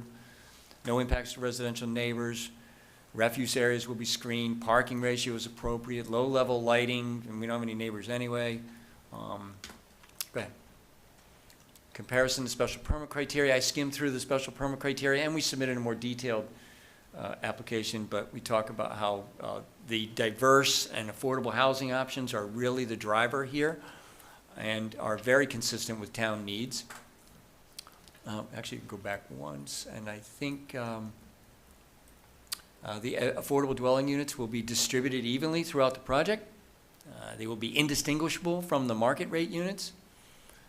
The vehicular traffic is all we're going to vet with our traffic impact analysis. The public roadways, drainage, utilities, and are all adequate. It complements, in fact, it complements the existing neighborhood in that area. I think we've covered everything else. Thank you, Janice. And here I've included a few pictures from our Dean Avenue project. So that's a nice facade. There's the swimming pool, the interior club areas, exterior amenities, the dog park, the ping pong, indoor bike storage. We have all of these things at the Grove Street residences. Good. And basically, this is the last slide. I hope that I didn't put everybody to sleep. Create housing is job one. Diverse housing options. That's what we know that the town needs. That's what we'd like to do, similar to Station 117. And again, steps toward meeting long-term the goals of the town to provide housing for younger folks, workforce housing, anybody that needs something that's just a little bit more affordable. And we didn't identify any major obstacles relative to any infrastructure, water, sewer, traffic. And that's all. Glad to take questions. Good. Thank you. A lot of information. We can flip back to any one of those slides. I know I went through quickly, so. I'm sure a lot to everybody to divulge, but I guess we'll go to Amy, if you have any comments, questions. I know it's a lot, but let's start with you first. I think I definitely will defer to the board for all their comments. I can just kind of give a quick overview of how we developed this process has the chapter-friendly 40B, because Franklin's probably for the past 5-6 years has been over their 10%. We haven't had any new applications come in until recently that we've seen an uptick on more interest on people coming in with the 40Bs. At currently where we stand, just an update quickly for the board, Franklin Heights that was approved, I don't even know how long ago, 10 years ago, there was 2 phases. That second phase had already been approved. They're gonna be moving forward with that second phase with the, not sure, 40, 50 units with that. Pleasant Street, 237 Pleasant Street, St. John's Church over there, has a 40B through HUD, through the state, with 100% of affordable units that are offering at 60%, 50%, and 30% of the median income. And that's around 60 units over there. And they are moving forward with that one. So the process that the town had decided to put together is to come through with these LIT programs, with the friendly 40B, and show what they can offer to the town. We've kind of put together all the questions that this applicant has filled out that application that we've offered. It has been distributed to various departments. They were in front of Conservation on Thursday night. I know Conservation did express several concerns. They will be back in front of them at a future meeting, as well as they can come back to us too if the board has some concerns. Obviously, as a planner on my point, I do have several different issues going on. I think seeing that they may only ask for, I don't know, a dozen waivers, but the 2 major waivers is to be site plan requirement 18531. They're completely asking for a complete waiver on that, and also the local conservation commission bylaw. So those are the 2, being the planning board, being the site plan review authority, being conservation commission, then being the review authority. They've asked for waivers on both of those. I think the waiver, and I'm not sure, they did ask for the waiver from 50 feet to 70 feet, but I'm not sure. I know you said 44 feet to the balcony. Are you going, I'm not sure if you're going 70 feet high on each of the buildings. We don't have any residential developments that are 70 feet at this time. 50 feet is the highest that we have in town. Just something to think about. In relation to DNAV, those are all 3-4-story buildings. None of them are 5-story buildings over there. They kind of fit in the neighborhood a little bit better that way. Diverse housing options, just you have the 25% affordable units, all at 80% median income. I don't know if there's an option to get down to 60% median income or increase in the affordable amount of units being offered. I think that I'm not sure about the amenities. I know that there's a clubhouse with a pool. Also, how much of the open space on the site is non-wet? How much is it accessible to allowing public access to the trails? Parking area, allowing the general public to get to the trails. I don't think they can access the SNET trail from the site, but maybe the state park, there's potential. in the rear of the property, but that would have to be, you know, not disturbing the wetlands on the property. Oh, that's a lot, so but just wanted to give you an overview of why we put together this we are for affordable housing. We do want affordable housing in our town. We just need to make sure that the benefits and everything is there for the town and for the residents. Thank you, Mr. Chairman. Thank you.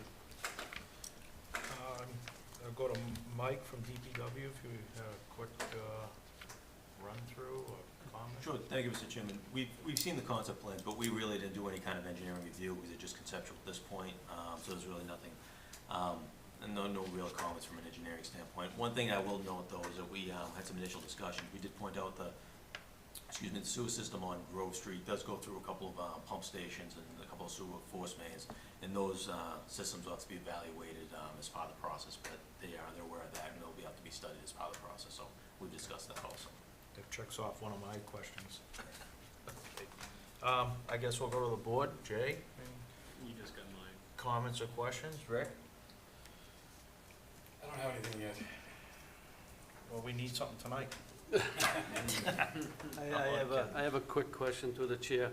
On the number you gave for the 46 school-aged children, is that based on just the 3-bedroom units or the whole entire complex? Based on the entire complex. So They now, studied. The 2-bedroom units could also generate school-aged children too? Oh, yeah, they will. So this could have more than 43 students? No, the 43 is a composite, based on other projects, how many school children they have, based on their 1-bedrooms, their 2-bedrooms, and their 3-bedrooms. Yeah, so Okay. 43 is the composite. So the other question I have is, the 330 units,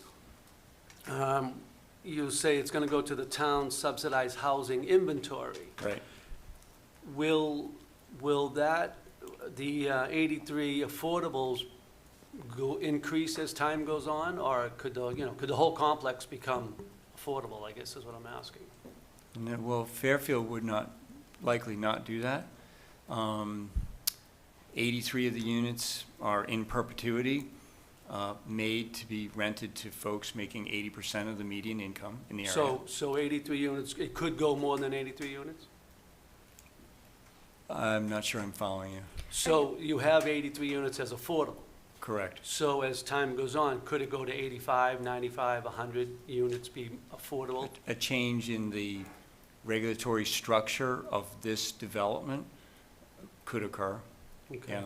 Otherwise, all 330, even though some of them are not in the 80% median income range, they're market rate, but all 330 in perpetuity count toward the inventory that the town has for subsidized housing. Okay, and then my only other concern is, and that's basically to the town, is water use. Yes. I mean, you don't have control over that, but, we are a conserving town for water. There are conservation plans in place that are dictated by the state as far as we handle that.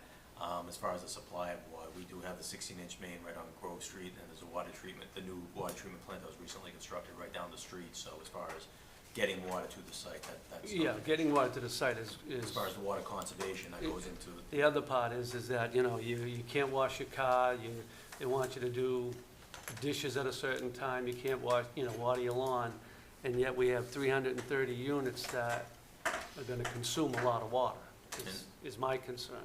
Sure. So, okay, I'm good. A few questions. Can I just go through them one at a time? Is that all right with you? Go ahead, because Okay. I may check off some on the way by. Thanks, guys. And then Jen, we'll get to you too, don't worry. We see you out there. Appreciate your detailed presentation. Well, thanks, yeah. Thank you very much. You're welcome. Guess I'll start, kind of just saying that, understanding that we do need affordable housing, we do need a multitude of options for people in town, and understand that this might be a site that is a good location for housing. However, I think 330 units is large. and considering the number of wetlands that are on the site, I'm curious what the Conservation Commission did have to say about your request to waive the local bylaw. And my other kind of along that lines is with the number of waivers that you're asking, your comment that was waivers are primarily because it's a residential facility, which is not allowed in an industrial location. I kind of take exception to that because I think a lot of these, regardless of if it was an industrial, if it wasn't permitted, it don't have anything to do with whether it's an industrial location or not. If you weren't asking for these waivers, what would your buildings look like? What would your development look like? How big would it be? How many units could you permit? Sure. Well, of course, require a detailed study, but I know that, for instance, the existing wetlands right down the very center of the project would preclude a large industrial building going there. If residential buildings the way we have, where we can create pods and bridge over to a wetland and get to another pocket of upland, the bulk of that could likely be constructed. I'm going to ask Brian to think about it as I'm answering this question. Maybe you've got an idea, but an industrial zone with if the bulk and dimensions allowed by right are catering to an industrial use, then along with the change in use would come your commensurate changes in bulk and dimensional analysis, right? Industrial zone won't talk about units per acre because it's irrelevant. Yeah. So I guess I'm referring to if you weren't asking for your, if you could get the multifamily use, correct? Okay.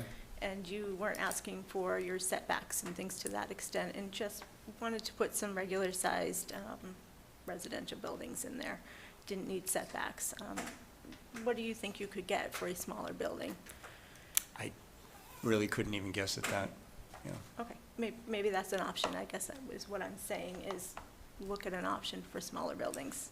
Do you really need to have it right up against the street as if you're asking for, what is it? 20 feet. Waiver for potential retaining walls 10 feet or rear lot line, waiver for potential retaining walls 10 feet of the side lot line, waiver to allow front yard setback of 20 feet for structures, waiver front yard setback for 20 feet.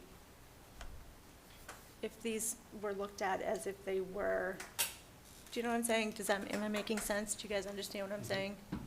Yeah, okay. Basically, without the, she summarized basically, Yeah. without all the waivers that you're looking to do, what type and what size project would this site take on? 150 units, less all the waivers, 200? I think that's what Beth is aiming for. If you could get a waiver for allowing a multifamily apartment in an industrial zone, think of it in that perspective, what could you build that's smaller? Yeah, my guess is that as we studied that, it may mean that other waivers may materialize, taller buildings or more stories, but there's also, we have about 3 acres of undisturbed wooded upland area toward the rear of the property. It's land we're just not touching. So off the top of my head, that might be a way to continue to get 330 units and not have, the building as close as you're referring to along Grove Street. But, we'd rather leave the 3 acres undisturbed if we can. Yep. And do Yeah. you have to have a 5-story building? Could it be a 3 or 4-story building? Do you have to have that many units, is the Well, point? Yeah, I'm sure, as you know, if you're going to disturb land and create impervious surface, if you can do that with more units, but the same square footage of imperviousness as efficiently as you can, 5 stories makes a much more efficient building than 4 stories. And I guess I'll argue again, then reduce your impervious coverage and don't build this big and make it smaller. Sure, yeah. Of course, Yep. we've studied the economics of the area, and we think that 330 is the right sweet spot, if you will. 5 stories is a good height of a building because 6 stories becomes an entirely different, building code. If you're going to disturb the land and it's more efficient to go ahead and build 5 stories, even the unit's interior from an energy viewpoint are more efficient. So studying the economics, we think that the 5 stories and 330 units is the right sweet spot. Let's see.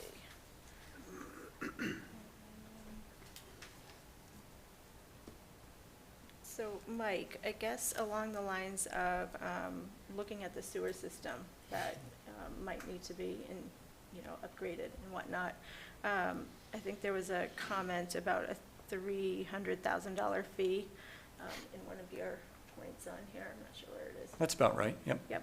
I think the bullet said something along the lines, $300,000 fee goes a long way, might require sewer accommodations. Does $300,000 go a long way? I'm not, I believe the $300 fee you're referring to is probably the I&I fee, Yeah. inflow infiltration fee that's part of our regular permits fee. So that would go into the special inflow and infiltration fund that we use to, when we do the sewer lining in the downtown areas and for the rest of the sewer system there. What I was mentioning before is the sewer system on Grove Street itself, there are a couple of pump stations that this would flow from this site would go through, so we'd have to have those evaluated. There might be additional improvements needed for those sites. I'm not sure what that, the cost of that would be, but that would be outside of the I&I fee. That's a separate permit fee altogether. Okay, all right. But if you had to do improvements and you had to improve the sewer system, $300,000 isn't a whole lot to put towards improving a sewer system, is it?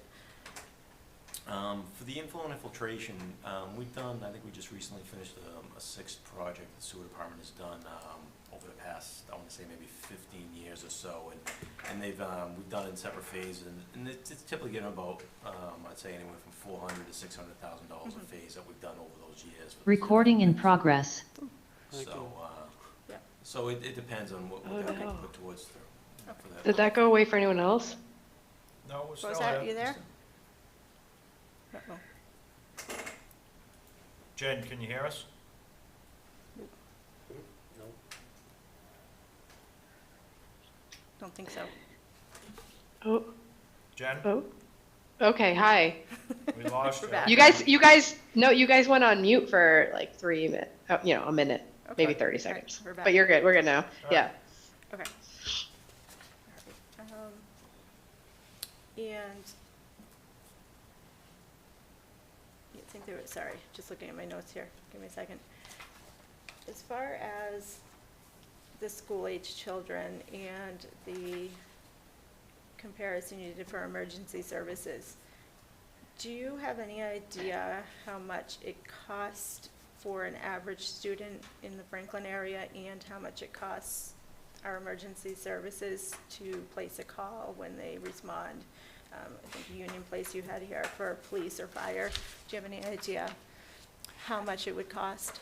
I know that Mark Fougere, our planner, would have that, and he may have sent it to me in a report. I don't have it here this evening. I think that would be interesting to know, because if we're getting $800,000 in an annual tax revenue, what's that offset by how much per student we're going to be paying for 43 additional students, or an average of, I don't know, let's see, 73 police calls, or 1944 EMS, 19 fire. I mean, that's going to be different for this particular housing development, but I'd really be interested to know what the difference between per student and what is the actual benefit to us for 330 units. Let's see. I guess my real big concern is, kind of along the lines of what Amy said, is waiving the site plan review. When this gets to ZBA, they are obviously the permitting authority. So it kind of takes us out of the equation here. Input from us is, kind of gone, and hopefully our input in this very limited process gets heard. So I think having schematic plans here, it's really hard to comment on what planning board sees as, site plan review. But my concern would be that limited input here for 330 units, that's all. I don't know if Good. You're all set. Through the chair. Yeah, go ahead, Chair. Jen. Thanks.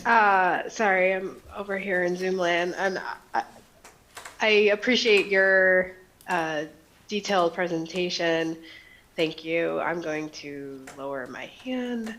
I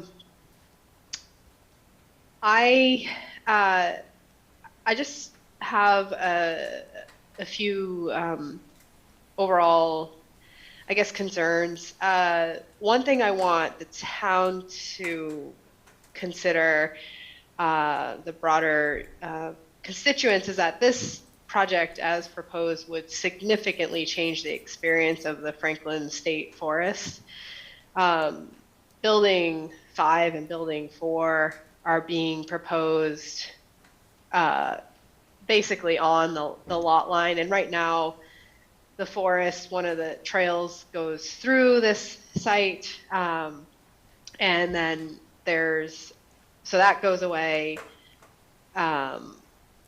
And in addition to that, all the significant clear cutting required to allow these multiple buildings to happen, particularly those two, in addition to the height being proposed, is unlike anything else we have in town. And although surrounded by trees, certainly you're going to see all of it from the forest, from walking the trail. So it's going to completely change the experience of what remains in the Franklin State Forest there as these buildings back up to it. And then, from this site slopes up. So, and you're putting tall buildings or proposing tall buildings on a site that's sloping up, which would make them even more prominent and feel taller.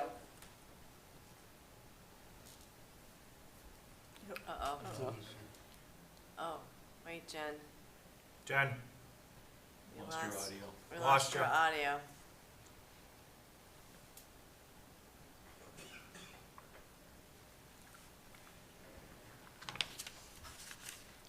still there? Nope.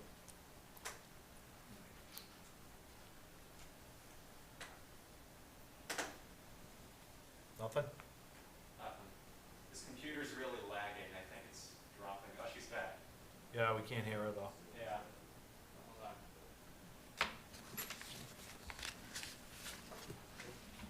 Hold on one sec, Jen. You can hear us.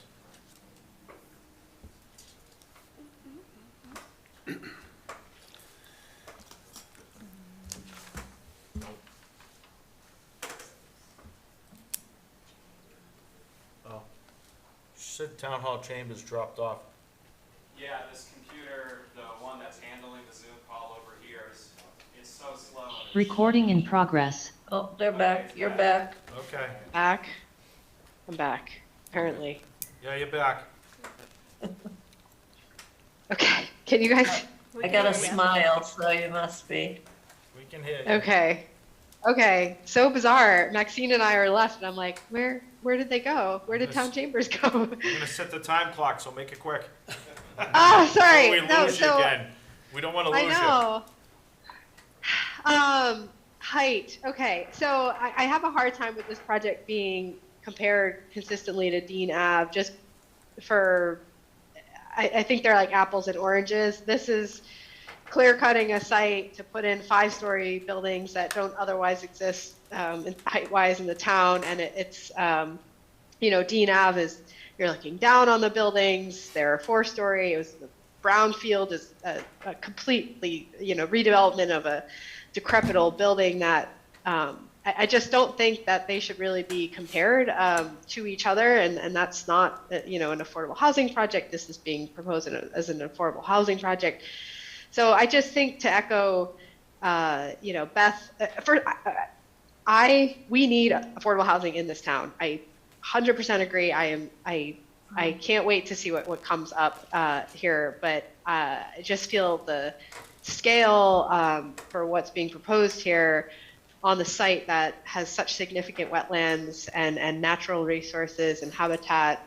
I'd hate for so much of that to get lost in terms of a pro and a con and compromise to that extent having to be made in order to get an affordable housing that is still in and of itself maybe not as aggressive in the percentages that we'd like to see for something so dense being proposed. So that's what I'd like to say tonight. Thank you. Appreciate it. Back to you guys. Thank you. You guys all said, I mean, a lot of you guys hit a lot of my comments and whatnot, but I just want to go through. Sewer pump station was on my list for grocery. Number of units, 330, that's a pretty high number, pretty steep. I'd like to see that worked on if it's possible. What's the percentage of dry upland that you're working with here on the total 31 acres? Do you happen to know? Brian will do the math. It's about 6 acres of wetland and 25 acres of upland. So And I think based on schematic plan, I think we have about 400 square feet of wetland that we'll need to impact. Is that right?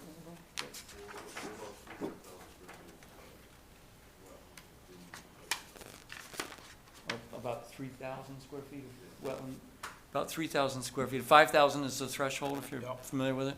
So 3,000 square feet of wetland impact, and we would replicate that, 2 to 1. There's lots of opportunity to replicate that.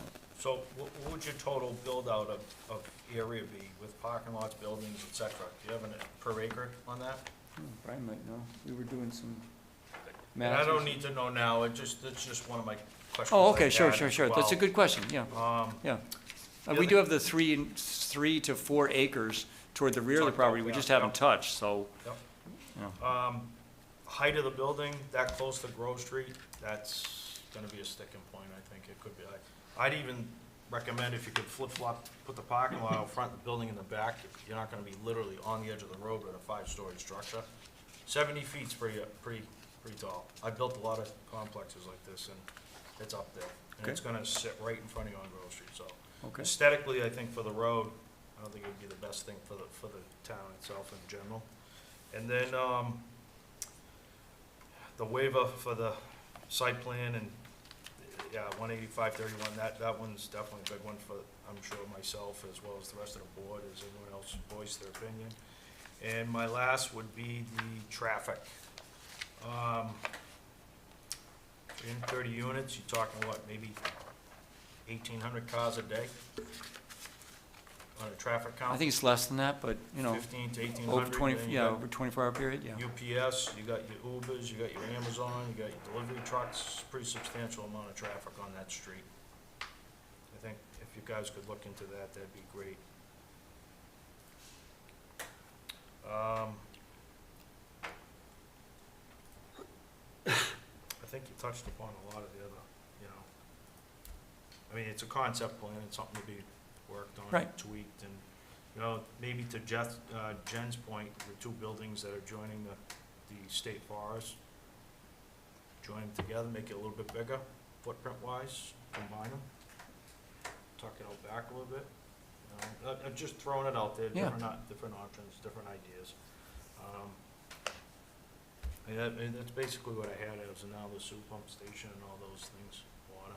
Really, like Willie said with the water, we're always in a conservation, but we're always being told we have enough water, so I don't know what to believe some days, to tell you the truth.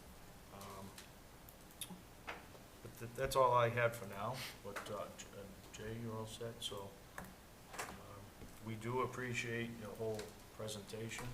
It's a lot of information to put together and to gather and to consume, so I guess I'll look to Amy for the next step. Yeah, thank you, Mr. Chairman. I also may even refer to the applicant if they're looking to resubmit anything revised for another meeting. Is there a time frame you're looking for? Or is the plan in place, is what's in place for the board to respond to? Well, thank you, Amy, and thank you, Mr. Chairman and your board, for your time and your feedback. Ideally, to move forward in a timely manner, we would hope to be before the town council in November. So I think, although we did hear some good comments, these are the types of things that we know we can discuss with the zoning board as design development continues. They may have very similar comments. I know they'll see your letter, whatever memo you write. So we would love to take those up with the zoning board. Ideally, I don't think I heard, and I don't know if I misheard, anything deal killer-ish, right? I'm glad to know that everybody's, and I think I agree, everybody's in support of affordable housing. I think 330 units is the right number, because less than that, we're probably just losing an opportunity for building 40 or 50 units if we were to remove those, and it just ends up with being 40 or 50 units disturbing land somewhere else. So that's my thoughts on the number of units. Ideally, we would get a letter from this board telling the town council a thumbs up. May I ask for clarification? Are you looking for that letter tonight? Because in its current state, if the rest of the board is looking for that, I am not able to do that, sorry. Yeah, Okay, just making that clear. yeah, I would like everybody just to think it through a little bit and just redefine our Totally. comments and questions, if Yeah. that works, and then we can drop back to Amy with, our recommendations, if that works. Yeah, I mean, if nothing's gonna be revised and no Yeah. new information's gonna be submitted by the applicant, it's really up to the board how much time they'd like to take, to think. We have a November 7th, we have a November 21st meeting to put their thoughts together in writing to kind of collate a letter, Okay. to town council, to zoning board of appeals, and probably into the state as well. So, Okay. Just so I'm clear, that the applicant is not going to be submitting any revisions to the plan that they presented tonight. Yeah, it's schematic in nature. I think we appreciate the feedback. We'll try and roll some of No it. changes. I think not. Okay. Yeah. Understood, thank you. So I guess what we'll, how much time would the planning board like to put together their thoughts, under another general business to Over further 2 weeks? discuss? 2 I mean, weeks sufficient? Can be, Jen, 2 weeks sufficient? yeah, we could definitely Yes, have 2 weeks, yep. if you need 2 weeks after that, if you Okay. want to start talking about Yeah, it more. I mean, we can just kind of redefine it a bit more, give our targets and. Totally understandable, yeah. From there, if Yeah, we I know can. it's a lot to, Yeah, it's a lot to consume, and it's a fairly decent-sized project, so, we want to do what's best for the town, and I'm sure you do too, so. Absolutely. I think, you sitting here wanting to work with us means a lot to the town, rather than just going right over us. That makes a big difference to us in the town, so, hopefully you can take some of our considerations and address it and bring it into the plan. Mhm. Okay, Okay. thank you. I appreciate it. we appreciate it a lot, yep. Okay. Amy, you put together the Yep. process. It's, I think we're following along, and if you think that the timing and everything is playing out what you envisioned, please let us know if there's anything else we can do differently, okay? Yep. All good then? Good. Well, thank you very much. Very much for Yep. your Thank time, you. too. Yep. Thank you.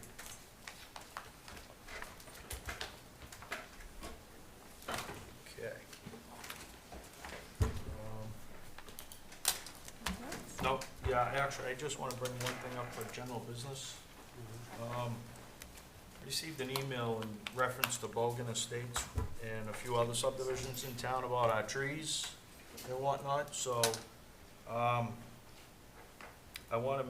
just want to talk about it, to make a recommendation that we get all trees, sidewalks, aprons, curbing, everything in prior to C of Os, because it seems like everybody's becoming an engineer after they move in, and I hate to be like that, but those are our regulations, they're there for a reason.